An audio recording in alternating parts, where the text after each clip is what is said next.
अस्सलाम वालेकुम। 10th class 10th biology के फर्स्ट चैप्टर के लेक्चर के साथ हाज़िर हूँ। तो पहले चैप्टर का नाम है गैसियस एक्सचेंज। तो आज के इस लेक्चर में हम पढ़ेंगे गैसों का तबादला क्या होता है, इसके बारे में बात करेंगे। सांस लेना यानी ब्रीदिंग से क्या मुराद है, रेस्पिरेशन से क्या मुराद है, रेस्पिरेशन और ब्रीदिंग में क्या फ़र्क है, और पौधों में गैसों का तबादला कैसे होता है। ये आज के पॉइंट्स हैं जिन पे हम बात करेंगे। तो सबसे पहली बात है गैसों का तबादला। तो जानदार सेलुलर रेस्पिरेशन में इस्तेमाल के लिए ऑक्सीजन अपने माहौल से हासिल करते हैं और इसे अपने सेल्स को मुहैया करते हैं। सेलुलर रेस्पिरेशन के दौरान पैदा होने वाली कार्बन डाइऑक्साइड सेल से और फिर जिस्म से बाहर निकाल दी जाती है। माहौल से ऑक्सीजन हासिल करना और जिस्म से कार्बन डाइऑक्साइड को बाहर निकालने के अमल को गैसों का तबादला कहते हैं। आपको पता है कि जितने भी जानदार हैं सबको एनर्जी की ज़रूरत होती है, और जानदारों में एनर्जी का वाह ज़रिया जो है वो रेस्पिरेशन है। और रेस्पिरेशन जो है वो आपको पता है कि सेल के अंदर प्रोसेस होता है माइटोकॉन्ड्रिया में, और रेस्पिरेशन के लिए ऑक्सीजन ज़रूरी होती है। और जब रेस्पिरेशन का अमल होता है तो उसके नतीजे में कार्बन डाइऑक्साइड पैदा होती है। तो फिर एक ऐसा सिस्टम जिसके ज़रिए ऑक्सीजन को जिस्म के अंदर ले जाया जाता है और कार्बन डाइऑक्साइड को जिस्म से बाहर निकाला जाता है, उसे हम कहते हैं रेस्पिरेटरी सिस्टम। तो सिंपल गैसों का तबादला क्या है कि माहौल से ऑक्सीजन को जिस्म के अंदर लेकर जाना ताकि वो सेलुलर रेस्पिरेशन में इस्तेमाल हो सके, और सेलुलर रेस्पिरेशन के नतीजे में जो बाई प्रोडक्ट के तौर पे कार्बन डाइऑक्साइड पैदा होती है उसको जिस्म से बाहर निकाल देना। तनफ़्फ़ुस क्या है, सांस लेना क्या है। सांस लेना जो है वो एक मैकेनिकल प्रोसेस है जिसमें बाहर से ऑक्सीजन जो होती है वो फेफड़ों में आती है और कार्बन डाइऑक्साइड फेफड़ों से बाहर जाती है। तो ये जो काम है ये डायाफ्राम के मसल्स के ज़रिए सर अंजाम पाता है। तो सांस लेना या तनफ़्फ़ुस जो है इसमें आप कह लें कि एक ऐसा प्रोसेस है, मैकेनिकल प्रोसेस है, जिसमें ऑक्सीजन को जिस्म के अंदर लेकर जाया जाता है और कार्बन डाइऑक्साइड को जिस्म से बाहर निकाला जाता है। उसके बाद है जी ब्रीदिंग और रेस्पिरेशन में फ़र्क। रेस्पिरेशन जो है वो एक ऐसा प्रोसेस है, कि रेस्पिरेशन के दो मराहिल होते हैं। पहले मरहले में मतलब जो गैसेस हैं उनको जिस्म के अंदर लेकर जाया जाता है ऑक्सीजन को लंग्स में, और वो ऑक्सीजन ब्लड में हल हो जाती है। हेमोग्लोबिन जो है वो ऑक्सीजन को कैरी करती है और हर सेल तक पहुंचा दी जाती है। फिर हर सेल के अंदर जो फूड होती है उसको बर्न किया जाता है, मतलब रेस्पिरेशन के प्रोसेस से खुराक को तोड़ा जाता है जिससे हासिल होती है कार्बन डाइऑक्साइड और एनर्जी। तो ये सारा प्रोसेस जो है वो रेस्पिरेशन कहलाता है।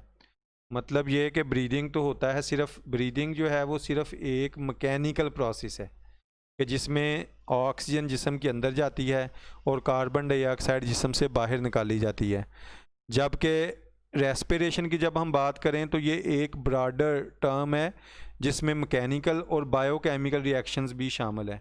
मैकेनिकल रिएक्शंस में शामिल है डायाफ्राम की मूवमेंट्स हैं, जिसमें मतलब कि रेस्पिरेशन का पहला मरहला ब्रीदिंग ही है। तो ये एक मैकेनिकल प्रोसेस है। तो जब ऑक्सीजन जिस्म में अंदर जाती है तो वो हर सेल तक पहुंच रही है, तो फिर हर सेल के माइटोकॉन्ड्रिया में मखसूस एंजाइम्स की मौजूदगी में जो खुराक हज़मशुदा खुराक होती है उसकी ऑक्सीडेशन होती है और उसके नतीजे में एनर्जी पैदा होती है। तो ये बायोकेमिकल प्रोसेस है। तो जब हम रेस्पिरेशन के बारे में बात करते हैं तो इट मीन्स के हम मैकेनिकल और बायोकेमिकल दोनों टर्म्स को मतलब ये अपने अंदर समोए हुए है।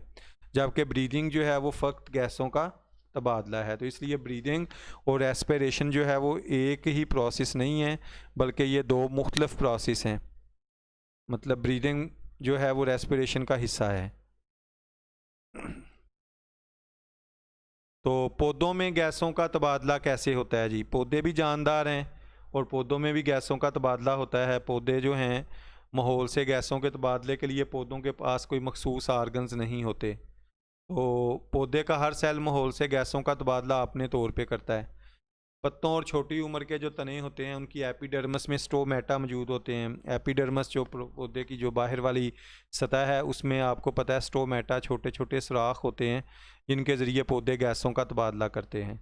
और इसके अलावा पत्ते की अंदरूनी सेल्स जो होते हैं जिन्हें मेसोफिल कहते हैं, और तने के जो सेल्स होते हैं उनके दरमियान कुछ खाली जगह एयर स्पेसिस होती हैं जो गैसों के तबादले में मदद देती हैं। मतलब पौधे जो हैं वो गैसों का तबादला स्टोमेटा के ज़रिए और एयर स्पेसिस जो हैं उनमें उनके ज़रिए होता है, और एयर स्पेसिस जो हैं वो मेसोफिल सेल्स में होती हैं। तो उसके बाद जनाब यहाँ पे एक और बड़ी दिलचस्प बात है कि पौधा जो होता है उसका दिन के वक़्त और रात के वक़्त उसको दो मुख्तलफ हालात का सामना होता है। डे टाइम में पौधे में दो प्रोसेस हो रहे होते हैं, रेस्पिरेशन भी हो रही होती है। रेस्पिरेशन तो ज़ाहिर है 24 घंटे ही होती रहती है, उसमें तो कभी भी मतलब तातल नहीं आता, रेस्पिरेशन तो होती रहती है। अब दूसरा प्रोसेस जो पौधे में दिन के वक़्त होता है रात के वक़्त नहीं होता। दिन के वक़्त पौधे में फोटोसिंथेसिस का प्रोसेस हो रहा होता है। फोटोसिंथेसिस वो अमल है जो सूरज की रोशनी की मौजूदगी में होता है और पौधे अपनी खुराक तैयार करते हैं उससे। और फोटोसिंथेसिस के अमल में कार्बन डाइऑक्साइड जो है वो इस्तेमाल हो रही होती है। तो अब दिन के वक़्त क्या हो रहा है, रेस्पिरेशन भी हो रही है और फोटोसिंथेसिस का अमल भी हो रहा है। तो रेस्पिरेशन के अमल से जो कार्बन डाइऑक्साइड पैदा होती है वो फोटोसिंथेसिस में इस्तेमाल हो जाती है, और फोटोसिंथेसिस में आपको पता है ऑक्सीजन बनती है और वो ऑक्सीजन रेस्पिरेशन में यूज़ हो जाती है। लेकिन रात को चूँकि सूरज नहीं होता तो रात के वक़्त फोटोसिंथेसिस का जो प्रोसेस है वो रुक जाता है। तो उसका नतीजा ये निकलता है कि फ़ोटोसिंथेसिस का जब प्रोसेस रुकता है तो पौधा जो है वो कार्बन डाइऑक्साइड जो है उसको यूटिलाइज़ नहीं कर रहा होता, फिर उसको फ़ज़ा में छोड़ रहा होता है। तो इस तरह से हम कह सकते हैं कि रात के वक़्त जो पौधे हैं वो फोटोसिंथेसिस का अमल नहीं हो रहा होता, तो रेस्पिरेशन का अमल हो रहा होता है। तो कार्बन डाइऑक्साइड जो है वो बाहर फ़ज़ा में छोड़ रहे होते हैं। मैं अपनी बात को सम अप करता हूँ कि दिन के वक़्त पौधे जो कार्बन डाइऑक्साइड रिलीज़ करते हैं वो फोटोसिंथेसिस में इस्तेमाल हो जाती है। रात के वक़्त फोटोसिंथेसिस का अमल नहीं हो रहा होता और पौधे जो कार्बन डाइऑक्साइड रिलीज़ करते हैं वो फ़ज़ा में ख़ारिज कर दी जाती है। इसलिए कहते हैं कि रात को दरख्तों के नीचे नहीं सोना चाहिए। तो ये ज़रा इस डायग्राम पे ज़रा गौर कर लेते हैं। ये पत्ते की साख्त जो है वो दिखाई गई है। तो इसमें देखें ये स्टोमेटा नज़र आ रहा है जिससे हवा दाखिल हो रही है। स्टोमेटा के गिर्द आपको पता है कि गार्ड सेल्स होते हैं जो स्टोमेटा के खुलने और बंद होने को कंट्रोल करते हैं। इसके अलावा ये जो पौधे में नज़र आ रहे हैं ये मेसोफिल सेल्स हैं, और मेसोफिल सेल्स के दरमियान ये जो खाली जगह हैं ये एयर स्पेसिस हैं, इनसे भी पौधे गैसों का तबादला करते हैं। तो उसके बाद वो पौधे जो लकड़ी रखते हैं, मतलब जो वुडी स्टेम्स वाले पौधे होते हैं, और बालक जड़ों की उनकी तमाम जो छाल है वो बार्क से, मतलब जो जड़ें जो हैं उनके ऊपर छाल होती है, बार्क होती है। तो ये छाल गैसों और पानी को जज़ब नहीं कर सकती जो लकड़ी वाले पौधे हैं। ताहम छाल की तह में मखसूस सुराख होते हैं जिनको लेंटिसल्स कहते हैं। ये सुराख गैसों को गुजरने की इजाज़त देते हैं। मतलब जो वुडी स्टेम्स वाले पौधे हैं उनमें गैसों का तबादला लेंटिसल्स के ज़रिए होता है। जैसे ये डायग्राम में दिखाया हुआ ये लेंटिसल्स का डायग्राम है। तो इसमें देखें ये आपको नज़र आ रहे हैं, ये छोटी छोटी जो है ना वो सुराख हैं, बिल्कुल बहुत छोटे छोटे हैं, ये नज़र आ रहे हैं। तो ये लेंटिसल्स हैं। तो पौधे इसके ज़रिए गैसों का तबादला करते हैं। तो उसके बाद है जी छोटी उम्र के जो पौधे हैं उनकी जड़ों में गैसें सतह के ज़रिए अंदर और बाहर नफूज करती हैं। मतलब कि जो छोटी उम्र के पौधे होते हैं उनके ऊपर बार कभी नहीं बनी होती, तो उनमें जो गैसों का तबादला है वो सिंपल डिफ्यूजन से होता है। डिफ्यूजन का आपको पता है कि चीज़ें हाई कंसनट्रेशन से लो कंसनट्रेशन की तरफ मूव करती हैं। तो उन छोटी उम्र के पौधों में जो है वो गैसों का तबादला डिफ्यूजन के ज़रिए होता है। इसके अलावा जो जड़ होती है उसमें आपको पता है कुछ एयर स्पेसिस रह जाती हैं, रूट हेयर्स होते हैं, और मिट्टी में मौजूद जो गैसें होती हैं उनका जड़ के ज़रिए भी तबादला होता है।